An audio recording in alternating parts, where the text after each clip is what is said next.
Hello, I'm Dr. Crawford. Today I want to talk to you about potassium, one of my favorite nutrients. In the field of nutrition, potassium is a heavy hitter for a number of reasons, and I want to share some of those with you today.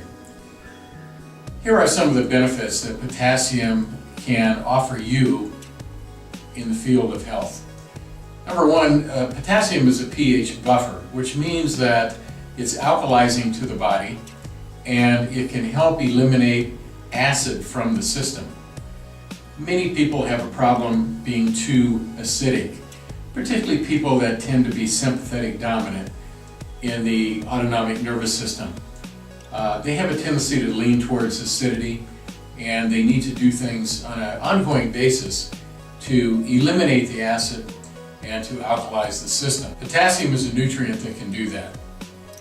Very important. As the body becomes more acid, it becomes more unhealthy, and it's a very disease state, if you will. And also acid tissues increase pain, stiffness, etc. Increases inflammation. So potassium is a wonderful nutrient that has big time benefits. A couple other things that it can do. Potassium can lower blood pressure with many people, particularly the top number, the systolic blood pressure. Potassium can, with many people, bring that down and bring it under control. Sometimes that's all that's needed is to get the potassium levels up. It can lower stroke risk. This has been studied by as much as 21%, very substantial. It can increase bone density, and it does that through a couple of mechanisms. Number one is it decreases acidity. It also helps keep calcium in the bones, because calcium also buffers acid. So potassium can help keep calcium where it belongs, and consequently keep the bone density from decreasing. Potassium helps with endurance. Because it helps with muscle energy, it helps with endurance. Because it decreases acidity in the body and helps wash out lactic acid from exercise, it helps endurance. One study showed that it helps runners increase their endurance by as much as 30%, very substantial. It helps decrease your risk of type 2 diabetes.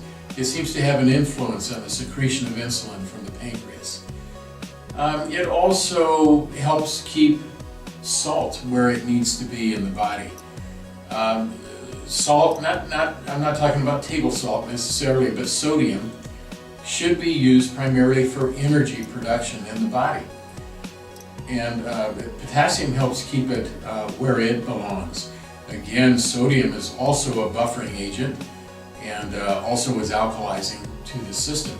Sodium should be highest in the stomach. It aids digestion, and the adrenal glands. It helps with our stress response. And when sodium runs low, we run into problems in those areas.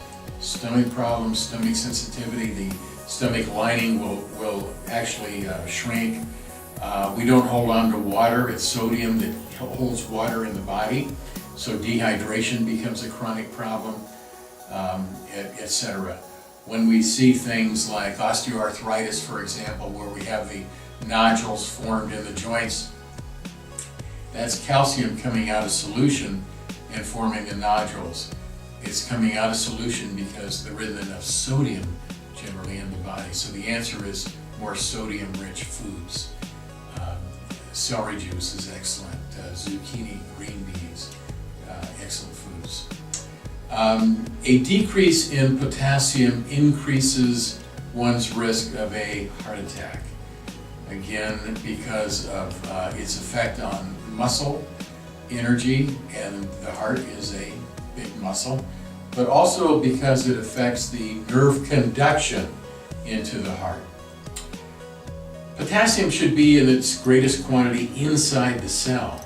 So when we see a deviation, just even slightly from normal on a blood test, it usually means there's a bigger deviation of potassium inside the cell. So we need to reevaluate how we look at normals on the test.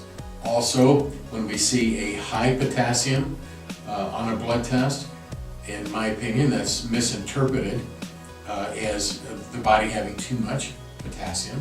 I think it's potassium that's leaching out of the cells and again is in the wrong place. That's generally a stress response, and that's what we need to deal with. We need to get that stress response under control, get the potassium back inside the cells. But I think limiting the potassium is ill-advised, especially when diuretics are being given, which also wash potassium out of the body. Some of the other problems that people can run into with potassium deficiency, besides the muscle fatigue, are sensitivity to heat, heart arrhythmias, kidney stones. People that are prone to ongoing kidney stones many times need more potassium. Water retention is another symptom, as well as an increase in mental decline. So, as you can see, potassium is really a heavy hitter in the field of nutrition.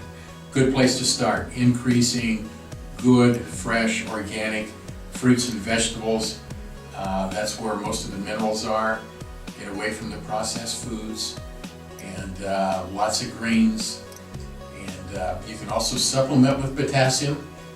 Potassium supplements are readily available, and we can help you in that regard as well. So thanks for watching.